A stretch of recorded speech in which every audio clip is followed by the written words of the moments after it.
I got a really interesting question on Instagram. Somebody said, hey Ryan, if your net worth is about $10 million, what kind of a lifestyle does that allow you to live? And I thought that was a really interesting question. One of my goals right now is to build a $100 million net worth over the next 7 years. And I'm gonna need to become a different person in order to have a $100 million net worth. There's no strategy, there's no hack, there's no algorithm that's gonna do that. I need to become a person capable of building a $100 million net worth. So I thought it would be really interesting if we took a tour of what lifestyle of an 8-figure entrepreneur looks like, knowing that over the next few years, it's gonna change a lot. Day starts with supplements and a smoothie. I try to get 30 different plants in my body every week, so I'll throw in greens powders and fruit into things. So I try to get 30 different plants in me. I usually read my emails based on something I'm going through. So today's email, the subject line is to every struggling entrepreneur. I'm not a struggling entrepreneur right now, but I am in a period right now where I know I need to become something different. Because one of the things that I've started to notice now that I have set this goal of who I want to become is I'm starting to see the things that don't reflect that or don't bring it out in me. And like I'm a little embarrassed that I have a box in the corner of this office and that my apartment is not fully decorated and never has been. I've never really built a home that's out of alignment with the person that I want to be. And so a lot of the things that I used to be are no longer going to serve me as I go forward. I know what it's like to feel like you don't know where to go. And we have programs and services that can help you get from this point to this point. Now, I don't have a program on how to make $100 million, so I've never made $100 million. I do know how to get somebody to $1 million and to $10 million. So this is a note to every struggling entrepreneur. This is a pretty basic apartment. This is like my work apartment, if you will. I have my office in here, which totally needs an upgrade. It looks like the office of a 3rd grader. That is the office where I launched my podcast, built my podcast, launched To Your Strength, built that to a $10 million company. That was 8 or 9 years ago. One of the things I believe in is that you should fund your lifestyle through investments. So my life is paid for whether I work or not. So I much would rather have a simple life that is paid for forever than have an expensive life that I'm worried about all the time. So all the money that I make goes into investments that pay passive income. And then I live my life off of the passive income. And so I only expand my lifestyle when my passive income expands. Now, the funny thing about me is I don't live up to the lifestyle the passive income could allow because I want to invest more. Now, the last 8 months or so were tough because the crypto market's cratered, real estate's coming down, stock market came down a whack ton. That was tough when you're an investor. So I made a pivot about 6 months ago to focus very exclusively on cash flow. So I put all the money that I make now into cash flow assets. And we'll talk about more about the lifestyle investment style that I follow. But all my money goes into passive income. I pay for my lifestyle out of the passive income. And then with the excess that I have from that, that's where I buy other long-term investments. And I'll talk about that more in another video. Wanna go for a drive? Let's go.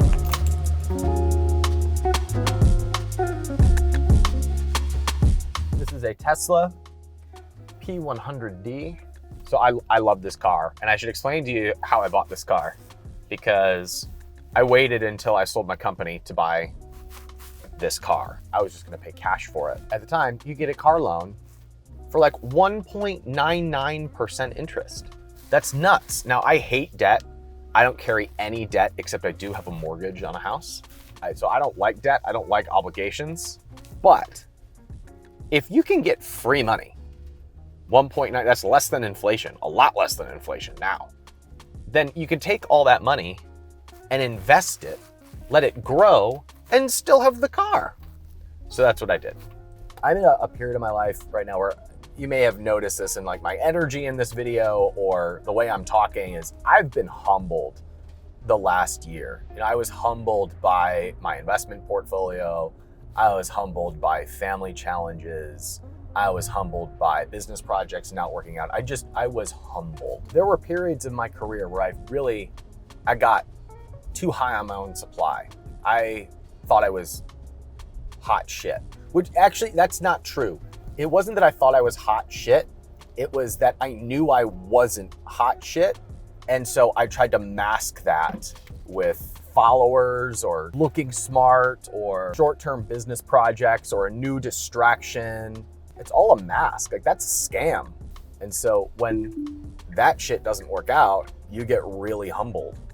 And I've gone through several waves of that in the last year that are all hard and also very beautiful because it's become very clear to me that if I'm gonna step into the next chapter, if I'm gonna step into greatness, if I'm gonna be the person capable of having a $100 million net worth, of buying the Cleveland Guardians, of owning great businesses, of having 1 million followers, I have to become a different person. So I am growing into being the leader that my audience needs and that my company requires and that my vision requires and that my family deserves and that my customers deserve.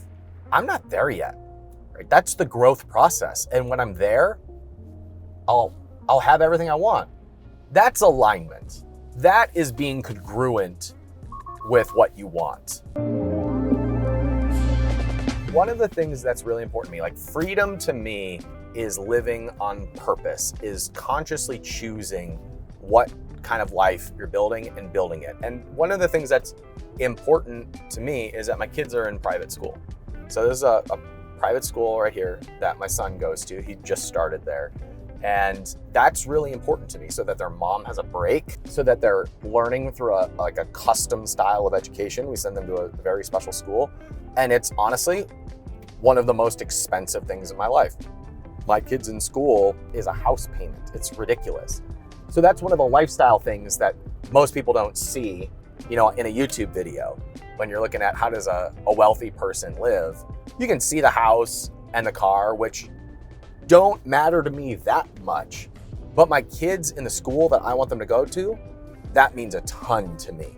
And being able to set that as a priority is one of the freedoms that I can afford because of my success. And I will prioritize that over a bigger house or a nicer place or a Bentley, because to me, that is most important. I wanted to take you in Target and show you, first of all, the things I buy with a $10 million net worth. They look exactly like the things you buy. I don't really care about stuff that much.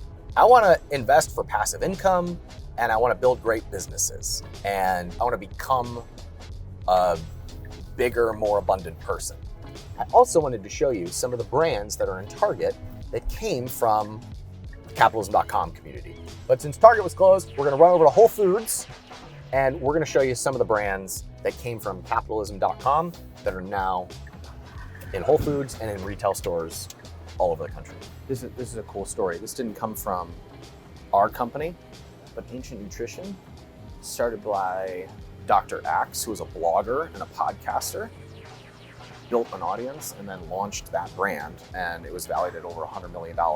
And interestingly enough, right above it, Bulletproof, also started by a podcaster and a blogger who now has a company worth hundreds of millions of dollars.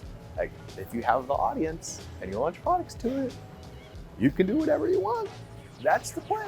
Here's another one, Primal Kitchen, started by Mark Sisson. He was 60 some years old, had a blog and a podcast, launched products to it, originally just condiments, sold it for $200 million. All right, so down here, this is a brand that came from our audience, Zao Nutrition. They had a 20-some million exit a few years ago. They were just an Amazon-based brand. They ended up selling to a private equity group, publicly traded company, and they brought them into Whole Foods all over the place. Just started a husband and wife company that worked really hard, took it to a really nice exit, and now they're all over the world. I'm super proud of these guys. High Key, started by a member of capitalism.com, AJ Patel. He just got the golden touch. He just goes for it, man. And they're in every store, everywhere, and then they crush it on Amazon. But he started that as like his 8th or 9th business, just smashed it, did an awesome job. He's a good friend, a long-time community contributor. He spoke at the Capitalism Conference last year, good human being, great entrepreneur. Sometimes what I like to do is just look at brands that are hitting on store shelves, like over here. This is a really interesting brand, Good to Go. They do low sugar snacks and they're really doing a good job. But I invested in a company called Sinless Snacks that does a sugar-free Rice Krispie treat, and it belongs right here. It is so much better than the made good squares. So just give us some time, and I think that thing should be everywhere. But I like to come over and be like, oh, this brand fits right here. This brand is super interesting. Catalina Crunch built the entire brand on Instagram ads. So they were really early in the keto trend, and then COVID hit and they had that spike. So it was good timing, but a great product. They went hard in Instagram ads, first keto cereal. And since they got all the customers, then they got to do the negotiations going into retail. So they had all the leverage. That's the power of having really good customer acquisition and an audience, is once you're in, you just get to write your own check everywhere you want to go. This is a brand I invested in. I invested 100 grand into this brand, Outstanding Foods. They do plant-based pork snacks. So they did a bacon chip. These are like pork rinds, and they're doing an awesome job. I put 100K in a couple years ago. That has grown since then, and now you can find them in Trader Joe's, Whole Foods, a lot of H-E-Bs, Kroger. Great brand, started by a guy named Bill Glazer, and we did a podcast with him that I would strongly suggest that you look up because he changed how I view raising capital. So you can find that here on the channel. This brand here changed the industry. RX bars, because it was started by a CrossFitter who just started selling to people at the box that he worked out at. But then they grew and they were acquired by, who bought RX bar? I know this, Kellogg's. Kellogg's bought RX bar for $600 million. Just started by a guy who did CrossFit. He started from his parents' basement. And when people in my industry saw that, they were like, oh my goodness, there's so much money and opportunity in this space. Like if this guy can start this in his basement and sell it for $600 million, who says I can't build $1 million business? You can. 4 products, 25 sales a day times $30. This is my third house and my favorite one. This was my reward when I sold my company in 2017. I bought my dream house and I fixed it up exactly how I want it. And we can go in, but we gotta be quick because somebody's coming in to rent it. I recently put this on Airbnb because I like for everything that I own to be an asset if it can be. So this house pays for itself, pays for all its expenses. Honestly, like if I was in a hard time, I could reduce my expenses and just live off the cash flow that came from owning this house. So this is like my prized possession. Hello, welcome to the lake house. When I sold my company, I wanted to buy my dream house, and I had 3 criteria I was looking for. I wanted it to be on the water. I wanted to be able to host retreats and workshops, which is why we built this floor to be the way that it is. And third, I wanted to rent it out when I wasn't using it. And then of course, the Austin market boomed. So this became a great investment, but also rental rates are really strong in Austin. So I rent this out when I'm not using it, which is a couple times a month, and that pays for all the expenses. Again, I look to make everything that I own an asset. I wanna have as minimal expenses as possible, so I try to offset most expenses with other uses. That's the beauty. You can do that with most things now. You can do that with RVs, houses, cars, your extra time. You can turn it all into an asset. This is where we have our retreats, our masterminds, our company meetings. We meet around this table, get in front of a bunch of whiteboards. We use this as extra space, and we actually might redo this room based on some ideas that we have. But this is kind of like the working area, and the company gets to use it. We get to rent it out. Partners come in and stay here. I treat this house like an asset that we use for the company, and it produces cash flow. And I'm shopping for a fourth house because I want to build an office in a house. So this house could be set up that way, but it's a little bit outside of town. And this floor is all really just living. I want to have a house that is an office because, you know, you could spend $6,000 to $8,000 a month getting an office suite and putting office chairs and cubicles in it, or you can spend the same money and have a house that's walking distance to stuff to do and have a really cozy, comfortable place for all of your team members to come work. And to offset the cost, you could create a partnership with a few solopreneurs, have them pay rent, which subsidizes your mortgage, and the thing could go up in value. So I'm looking for one right now. Plus, my partners and I all being in the same place to work with the team members, you're so much more productive. So if you think about how do I make something an asset, you find ways to do it. A lot of content creators and influencers will flash Lambos or fancy lifestyles. And I wanted to show you guys that my life is pretty low key. It's very free. I have a ton of flexibility, and it gives me the opportunity to choose what I want to put focus into. And I like having multiple places. I like having a house done like this to be on the lake and renting it out for passive income. I like that kind of stuff.